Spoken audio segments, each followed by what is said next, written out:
Usted sabe que cuando se terminó la bicameralidad en la provincia de Córdoba, gracias a la ley de Estado Nuevo que había propuesto José Manuel de la Sota, que se sanciona naturalmente, se terminó, yo diría, uno de los aspectos democráticos más importantes que tenía la provincia, que era el federalismo hacia el interior. La unicameral lo que hizo, en definitiva, es concentrar el poder político legislativo en manos del gobernador de la provincia. Ese poder político legislativo, o ese poder legislativo desde el punto de vista político, se ha aumentado en forma considerable en este periodo de 4 años. Es decir, hay una diferencia notoria y hay una oposición demasiado, diría, escasa para poder neutralizar el avance que eventualmente tiene el oficialismo a la hora de la sanción de leyes, hasta inclusive los 2/3, que es la mayoría absoluta. Está con nosotros Alberto Ambrosio, es legislador de Juntos por el Cambio, pero a su vez es el vicepresidente primero de la legislatura unicameral. ¿Qué tal, Ricardo? ¿Qué tal? Un gusto. ¿Cómo Un van a gusto hacer? estar acá. ¿Cómo van a encarar esto? Bueno, yo lo que creo que primero lo que debe hacer la oposición es armar una agenda política en la que se incluyan los temas que son de preocupación de la sociedad, que requieran de mayor urgencia, y plantear desde una agenda política de la oposición el rol en la legislatura. Yo no creo que esto signifique ni ponerle palos en la rueda al gobierno, ni obstruir la acción del gobierno, sino por el contrario, ampliar la mirada del gobierno desde una mirada diferente, que es la mirada de la oposición, garantizar los controles, y me parece que la oposición está carente de eso y de una agenda política que tenemos prácticamente la urgencia de poder desarrollar para llevar adelante nuestra tarea en la unicameral. Entre esa agenda política que vos qué, por ejemplo... Bueno, yo hoy creo que una de las cosas que avisoramos es el riesgo de que el gobierno nacional vuelva a alinear a las provincias y particularmente a Córdoba con la billetera. A nosotros no nos parece que es un tema menor, ni es un tema periodístico de que el diálogo es más frío o menos frío entre el gobierno nacional y el gobierno provincial. Nosotros creemos que es un tema que hay que seguirlo de cerca. Necesitamos que la provincia, y si es necesario acompañarla, pueda retomar un vínculo con la nación como corresponde en términos institucionales. Es una de las cosas que me parece que tenemos que tener en cuenta. El otro tema es el tema que se acaba de hablar en el bloque anterior también. Me parece que hay que tener mucho cuidado con lo que van a ser el tema previsional en Córdoba. Atento a, primero, que la caja de jubilaciones está garantizada, la caja de jubilación en la órbita de la provincia está garantizado por la Constitución provincial. Sí. Y segundo tema, me parece que hay que analizar, porque hoy tenemos cálculos que se dan por los diarios, el ANSES monitorea la caja, es quien de alguna manera conoce los números, la caja conoce los números, pero los actores principales, que son los activos y los pasivos, no están integrando el directorio de la caja, que hace 20 años que está intervenida, y que obviamente me parece que tendríamos que abrir los números para entre todos abrir una discusión para esto que aparece como un problema. Otro tema me parece que va a ser la deuda de la provincia. Si bien es cierto que el gobierno intenta justificarla a través de una obra pública que la gente avaló en las elecciones pasadas, entre otras cuestiones, me parece que es un tema que hay que discutir, que hay que controlar y hay que ver cómo la provincia también va a encarar esta situación y va a cumplir con sus compromisos y su vencimiento.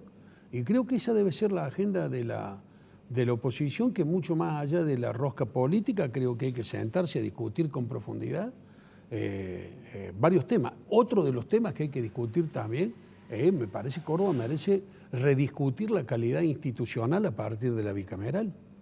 Yo digo que la institucionalidad, las instituciones de la República y de la provincia son como la madre. Todos sabemos que es importante, pero valoramos su verdadera dimensión cuando ya no la tenemos. Sí. Entonces, me parece que hay que, de alguna manera, contribuir a mejorar la institucionalidad y, sobre todo, trabajar para recuperar, no sé si el prestigio, pero por lo menos la credibilidad en el sistema unicameral, que a las luces como está hoy, le ha concedido al gobierno de la provincia de Córdoba una mayoría absoluta que casi no necesita de la oposición para poder formar y sancionar las leyes. Esto no lo vamos a culpar al gobierno, sería muy justo, porque en definitiva hay una mayoría abrumadora que se la cedió a la sociedad. Digo, esta costumbre que hemos ido tomando los argentinos, no tanto los cordobeses, pero los argentinos en general, esta costumbre de usar el voto a veces más para castigar que para elegir, ocurren este tipo de cuestiones que después generan una desproporcionalidad y un desequilibrio a la hora de sostener las instituciones.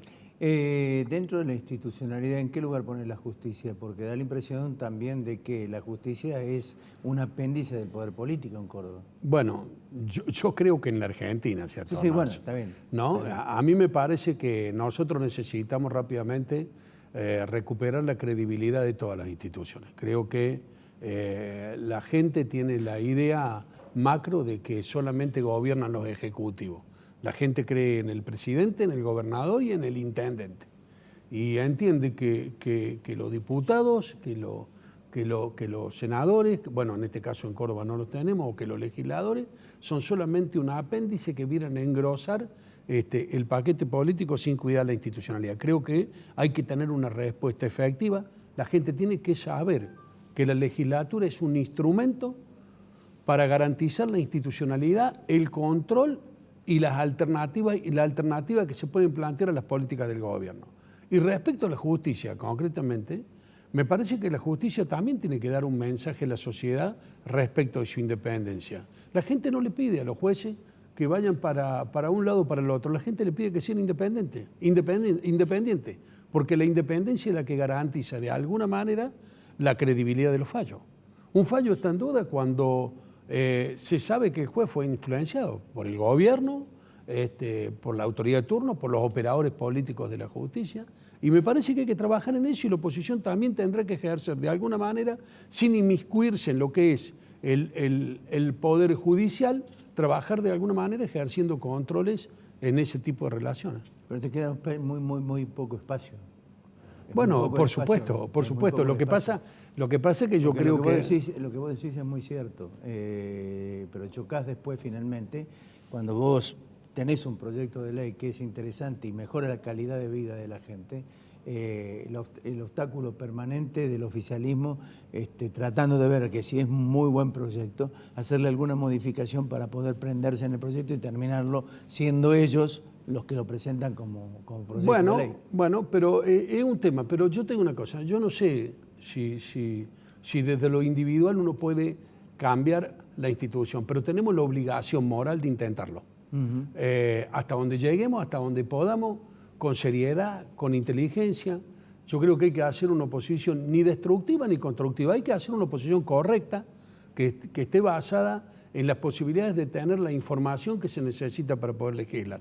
Mira, hay una cosa, Ricardo, uno de los temas de la institucionalidad que tendríamos que revisar, por lo menos, en lo que es el sistema político en general en Córdoba y lo que son las leyes electorales, todas las transiciones son traumáticas. Se va un intendente y viene otro y es traumático. Y el que vino dijo que el que se fue le dejó tierra arrasada. Y el que se va le arrasa la tierra porque el que viene es distinto.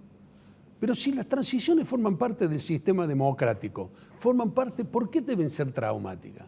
Entonces también me parece que hay que avanzar sobre el tratamiento de alguna ley que por supuesto voy a tratar de desarrollar, de responsabilidad funcional del que se va, no es que se va y gobierna como quiere hasta el día que quiere porque perdió la elección. Yo creo que nosotros tenemos que tratar de alguna manera de que las cosas sean claras, sean transparentes y que las transiciones no sean traumáticas. Acá en el país es traumático. Se va un presidente y viene otro y la transición. Fue traumática Cristina con Macri, menos traumática, pero traumática al fin porque se juntaron una sola vez Fernández con Macri. Fue traumática Mestre con Yarlora. Y es traumática en cada una de las decenas de localidades de la provincia donde cambiaron de intendencia. Bueno, me parece que hay que reafirmar la institucionalidad para que las transiciones políticas sean parte de eso y no sean un trauma que lo termina pagando la sociedad. Hubo un detalle en toda esta transición que vos estás hablando que a mí me llamó mucho la atención y que sería muy bueno incorporar hacia el futuro para que las transiciones sean mucho más transparentes y limpias y sin tantos argumentos de tierra arrasada y todo lo demás.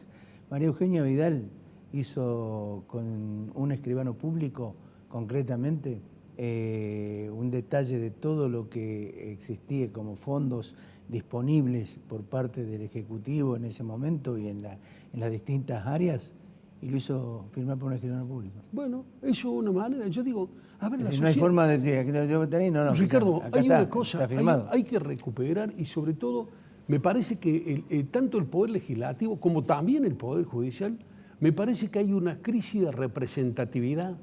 La gente entiende que yo no le sirvo como legislador. Claro. Si no me encuentra como canal para que nosotros podamos viabilizar o por lo menos interpretar, si no de manera individual, de manera colectiva, una demanda social, es porque hemos entrado en crisis de representatividad. Y la crisis de representatividad también está en los partidos políticos, sí, que en el fondo los partidos políticos, ¿sabe qué? ¿Qué es lo que creo yo? La mayoría han dejado de discutir política.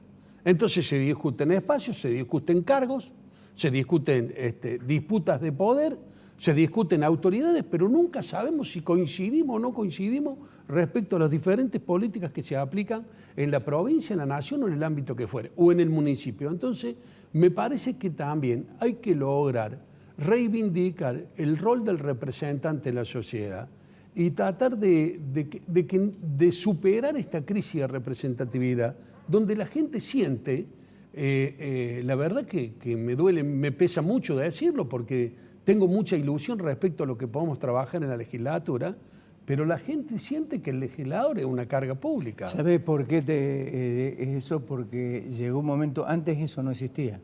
El legislador era un tipo respetado y porque el pueblo se sentía representado. Vos lo fuiste. Yo fui 8 años diputado. Pero ¿sabés cuándo se perdió eso? Se perdió cuando la representatividad se construía con diálogo. ¿Sí? Y no la representatividad con rosca. Bueno, mira, yo si me permitís, si tenemos tiempo, te digo dos cosas respecto a esto. En el año 2008, cuando el Congreso de la Nación puso en tratamiento la 125, que marcó, me parece, un hito en la historia legislativa argentina, la gente no le preguntó ni qué hacían, ni cuánto ganaban, ni cómo se vestían, ni en dónde estaban los diputados. La gente le preguntó cuál está y cuál no está, cómo va a votar y qué va a hacer. Y los controló uno por uno y obtuvo un resultado en el Congreso de la Nación. Los que ganaron o los que perdieron. Pero de todas maneras ahí se dio. Y ahora se da, ante el abuso de Kicillof, de decir que él iba a poner el 75% de los impuestos y todo, 2 veces tuvo que volver para atrás la ley en el Senado de la provincia de Buenos Aires, porque ahí tienen un equilibrio político que está basado en la elección de medio término. Sí. La Cámara de Senadores de Buenos Aires no tiene mayoría absoluta, Kicillof, porque viene de hace 2 años que en la elección que había ganado Vidal, de manera tal que hay un equilibrio de poder que sirve para ponerle límites a veces a algunas decisiones que pueden perjudicar a la sociedad. Tucho, gracias. No, muchísimas gracias por invitarme. Muchísimas gracias. Ya volvemos.